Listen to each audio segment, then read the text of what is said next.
Qui a des questions? Moi, j'ai une amie qui est morte récemment d'un cancer de, comment ça s'appelle, du pancréas. Et si vous voulez, bon, elle ne fumait pas, elle ne buvait pas, rien. Elle a été diagnostiquée en, alors attendez, au mois de juin 2023. Et en fait, c'est à l'église. C'est le prêtre qui lui a dit, Marie-Agnès, qu'est-ce que vous êtes jaune, hein? Alors, on est allé, on l'a accompagnée à l'hôpital Bichat. Et d'emblée, ils ont dit, bon, on peut rien faire, il faut la chimiothérapie. On a refait un repas, c'est le mouvement chrétien des retraités, enfin bref, en juin de cette année. Bon, moi j'ai trouvé quand même un petit peu fatiguée parce qu'il fallait aller la chercher chez elle en fauteuil roulant. Et puis en fait, là, début septembre, quand je suis rentrée, on m'a dit, bah, écoute, elle est morte, etc. On l'a enterrée il y a 15 jours. Et la question, madame? Alors, la question, c'est que tout le monde disait, quand on l'accompagnait au marché, etc., enfin bref, elle prenait toujours des fruits de mer, des crevettes, des huîtres, des choses comme ça. Est-ce que vous avez l'impression que ça a pu jouer un rôle dans sa pathologie? Alors, les fruits de mer, qui répond? Et ça répond, si on veut aussi contextualiser la question, vous avez dit au début, alors elle fumait pas, elle buvait pas. Donc il y a beaucoup de gens qui disent, ben, moi je fais tout bien et puis je tombe malade. Alors il y a les statistiques et puis il y a le fait qu'on n'ait pas une statistique. Marie-Pierre, et puis après... Écoutez, à ma connaissance, non, les fruits de mer ne sont pas un facteur risque de cancer du pancréas. Le tabac, oui. Et après, écoutez, c'est effectivement... vécu de façon tout à fait injuste, hein. Il y a des gens qui ont une vie saine et qui malheureusement vont développer des cancers. Quand on avance en âge, je crois que les orateurs l'ont bien expliqué, hein, on augmente le taux de mutation dans nos cellules qui peuvent à un moment donné enclencher des cancers. Si vous voulez, quand l'espérance de vie dépassait pas 20 ans, on mourait de maladies infectieuses, on n'avait pas le temps de développer des cancers. Là, c'est lié aussi au vieillissement de la population. Et pour conclure sur le cancer du pancréas, c'est un cancer qui effectivement est un cancer grave. Parce que d'emblée, il se développe, c'est un organe qui est difficile à opérer, qui est un organe profond. Très vite, ça touche des structures qu'on ne peut pas enlever chirurgicalement, et ça fait la gravité particulière de ce cancer. Et vous avez dit que votre amie ou votre connaissance était jaune, hein, c'est-à-dire elle avait ce qu'on appelle un ictère, parce que le pancréas est à proximité de ce qu'on appelle les voies biliaires, ce qui draine la bile, et très vite ça comprime, et du coup on n'a plus une élimination normale de système biliaire, et c'est un des symptômes révélateurs malheureusement de ce cancer. Je ne sais pas si... Alors, il y a une question là-bas. J'ai oublié de vous dire aussi qu'à 12h, il y avait un atelier qui commençait, comment organiser son retour à l'emploi après un cancer, donc ceux qui veulent y aller. Et à 12h35, c'est-à-dire quand on fera la pause, c'est cancer du sein et sexualité. Il y a une question... en conclusion, le tabac, non. Les plateaux de fruits de mer à Noël, vous pouvez quand même. Voilà. Bonjour et merci à tous les intervenants qui ont fait des exposés fabuleux. Bon, moi je voudrais quand même rebondir sur la question précédente parce que je suppose que ça soulève quand même les facteurs environnementaux qu'on n'a pas abordés au cours de ces exposés, sauf à travers le biais de l'exposition professionnelle et quelques-uns pour comment on appelle ça, les perturbateurs endocriniens, etc. Moi, je pense au biberon des enfants, je pense à tous les jouets en plastique, je pense à pas mal de choses. Et dans les fruits de mer, c'est pour ça que je me permets un petit peu d'approfondir la question. Il y a quand même la pollution marine, il y a tous les métaux lourds. Alors, ça joue sur certains gros poissons. Est-ce que ça joue sur les coquillages, les choses comme ça? Et quand on pense que, par exemple, dans les huîtres, etc., très souvent, on avale l'eau de mer. Donc, je me pose la question quand même s'il n'y a pas un facteur environnemental qui aurait pu favoriser le développement de ce cancer. C'est intéressant, cancer, environnement, pollution, qui répond? Alors, allez-y. Je vais rappeler les interventions d'au moins des intervenants précédents. Il y a quand même, dans l'environnement, il y a un environnement majeur qu'on connaît, qu'on peut modifier, qui est le tabac et l'alcool. Une fois qu'on aura fait ça, on pourra s'intéresser aux 0,1 ou 0,2% des autres types de pollution, mais on a un facteur majeur sur lequel on peut agir. Le reste, c'est quand même un peu anecdotique. Ce que vous venez de dire est assez anecdotique. C'est le tabac et l'alcool, quand même. C'est l'HPV. L'HPV, on pourrait faire disparaître les cancers du col. Et les jeunes femmes et les jeunes hommes ne sont pas vaccinés en France, alors que dans d'autres pays, ils le sont. Je suis tout à fait d'accord avec ça. Je crois qu'on peut essayer de trouver des facteurs environnementaux, mais il y a un tel effet du tabac, enfin, pour parler en tout cas du cancer du poumon, et voilà, il faut se poser les bonnes questions, et malheureusement, il faut cette perception du risque n'est pas le fait de la population, parce qu'il y a en même temps une grande banalisation. Tous les 2 feux rouges, vous trouvez un bureau de tabac. Dans les séries, à la télévision, vous voyez des gens qui fument, et ça imprègne une espèce de fait que ça serait normal. Et c'est un facteur qui est tellement puissant, si vous voulez, que ça écrase tout le reste. Il ne faut pas se tromper de combat. Voilà. Et je voudrais juste... Allez-y, Nadia. Après, je sais que ça ne fait pas plaisir, parce que si vous voulez trouver un facteur extérieur, voilà, ça serait les autres qui vous infligeraient ça, etc.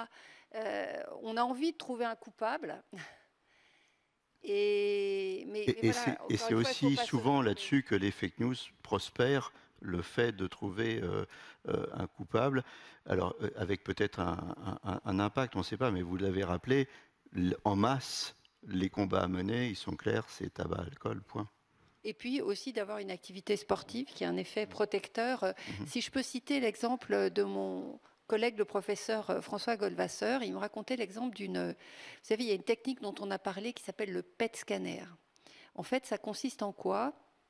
On injecte du sucre qui a été marqué par une substance radioactive et dont on suit la distribution dans le corps.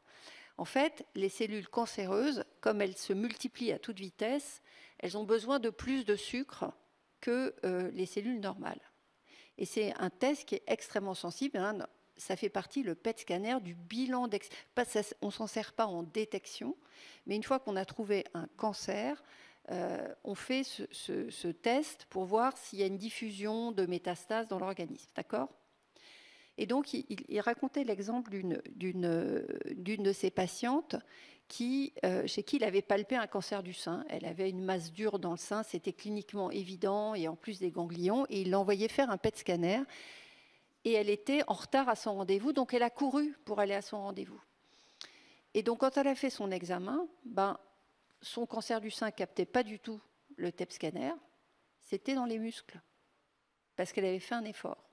Et donc, elle est repartie de l'examen en disant « Vous êtes trompée, l'examen est négatif, mon sein, il n'y a pas de problème. » Et donc, et c'est pour ça qu'avant cet examen, on recommande aux gens d'observer le repos pour justement ne pas...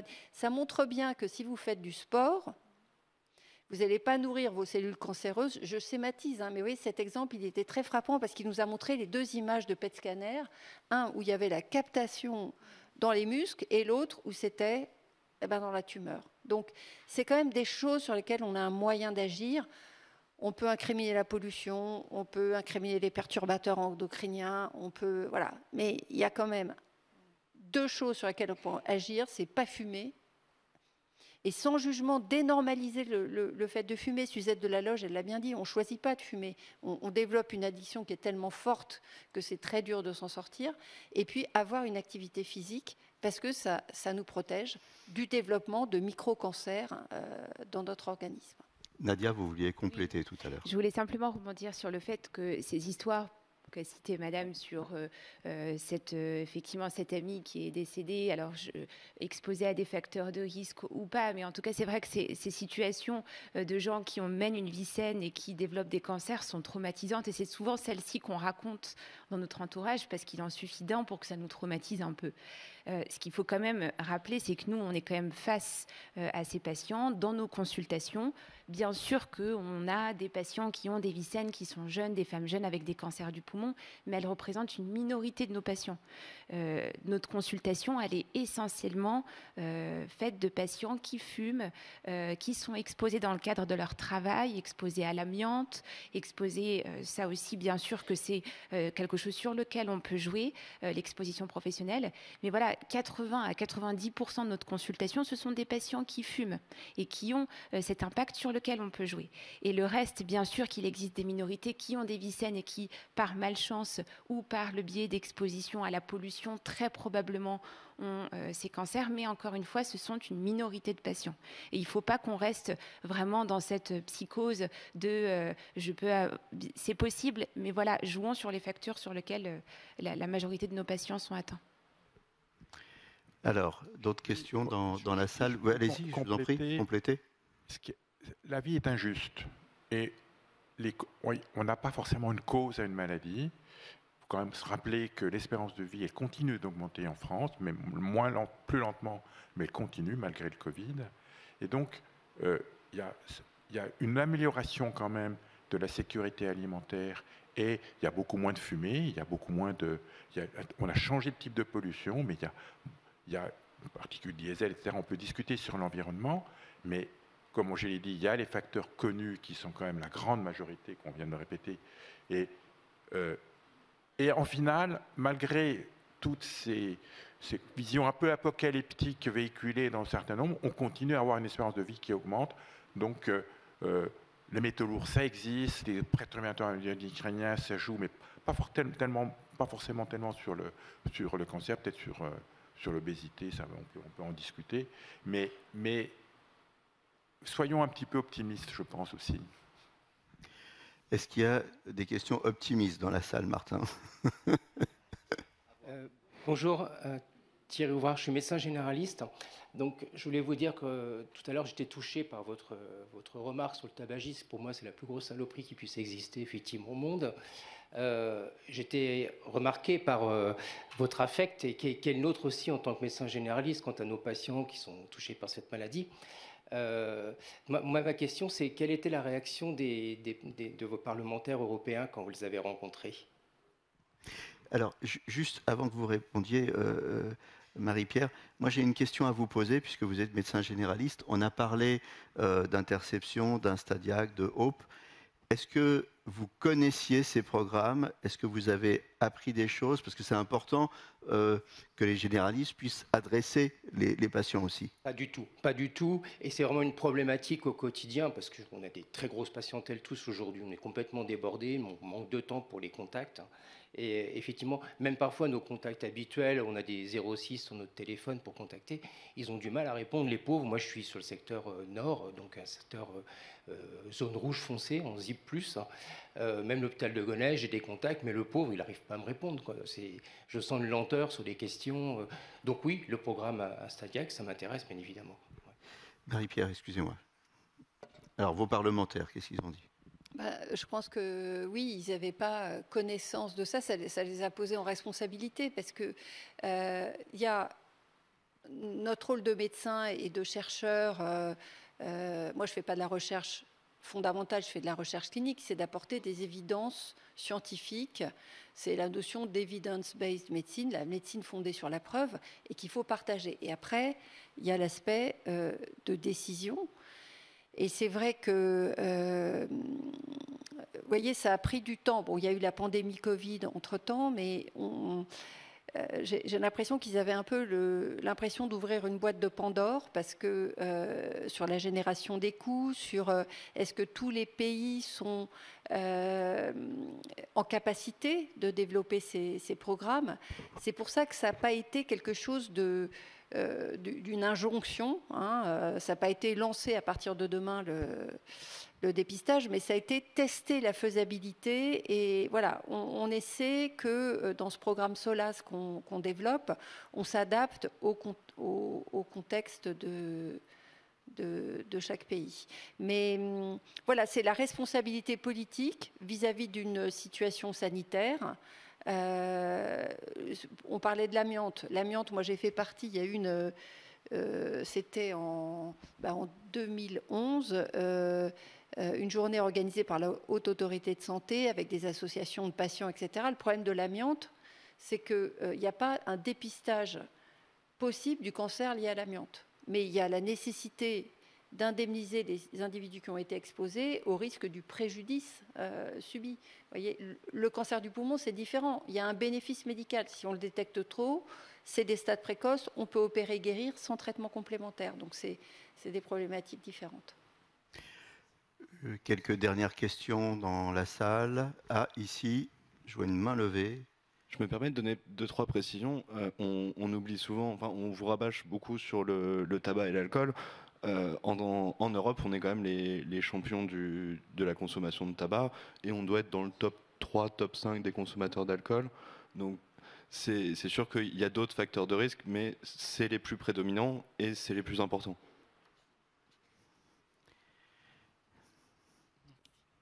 Une question de technique chirurgicale. En cas d'ablation d'un adénocarcinome du poumon, quelle est la proportion de tissu sain qui est enlevée par rapport à la tumeur? Est-ce que c'est fonction de l'importance de la tumeur? Est-ce que c'est fonction du chirurgien? Est-ce qu'il y a des règles établies par rapport à ça? Oui, non. Donc l'intérêt de dépister le cancer dans un stade 1, c'est qu'au pire, ça sera une lobectomie. Et ça peut être maintenant une segmentectomie, c'est-à-dire des résections infralobaires en fonction de la taille de la tumeur. Donc ça, sur un stade 1, l'intervention ne doit pas être au-delà d'une lobectomie. Et ce qu'on essaie de développer, plutôt les chirurgiens, c'est les techniques de résection sous vidéothoracoscopie. Alors ça veut dire quoi? C'est-à-dire qu'au lieu d'ouvrir en grand la cage thoracique, ce qui donne après des douleurs quand on a écarté les côtes et des douleurs résiduelles, on va faire comme une célioscopie, c'est-à-dire faire des toutes petites incisions, mettre des caméras et faire cette chirurgie qu'on appelle minimalement invasive. Et pour ça, il faut, et c'est là où on intervient nous les radiologues, c'est qu'il faut avoir une confirmation du diagnostic avant l'intervention, parce que vous ne pouvez pas enlever un lobe ou un segment. Et une fois que vous êtes avec ces tout petites incisions, vous ne pouvez pas aller faire un prélèvement pendant l'intervention pour confirmer le diagnostic de tumeur. Donc, c'est-à-dire qu'on biopsie avant de planifier l'intervention, on a confirmé le diagnostic et après, on peut aborder la chirurgie sur ces techniques qu'on appelle minimalement invasives, où au lieu d'avoir une grande ouverture de la cage thoracique, on va faire ça avec des toutes petites incisions. Voilà, et des approches innovantes, vous allez en entendre plein cet après-midi.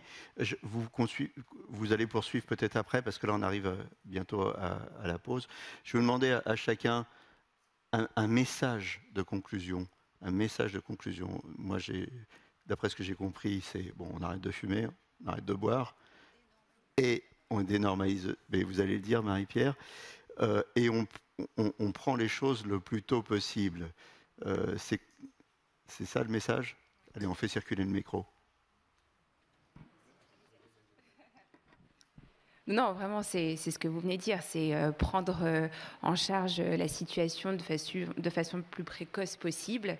Le message, c'est que le cancer du poumon, pour parler en tout cas de mon domaine, le cancer du poumon, heureusement, les recherches évoluent de jour en jour et donc le pronostic évolue. Et donc, il ne faut pas aussi se dire, j'ai un cancer du poumon, c'est fini, ou un nodule du poumon, de toute façon, ça ne servira à rien, tant le pronostic, quand on regarde encore aujourd'hui sur Internet, on peut être très angoissé par les informations qu'on y trouve. Donc non, le message, c'est on a un nodule, on a une suspicion de cancer du poumon, plus vite on consulte, plus vite on voit un médecin dans un centre expert, meilleure sera la survie. Et aujourd'hui, on arrive dans des stades précoces à guérir dans la majorité des cas nos patients. Donc ça, c'est un message qui est assez ancré dans le cadre du cancer du sein. On a beaucoup de retard dans le cancer du poumon, mais ça évolue. Et quand on le prend en charge tôt, on peut très bien le guérir. Donc voilà, c'est un de mes messages. Voilà.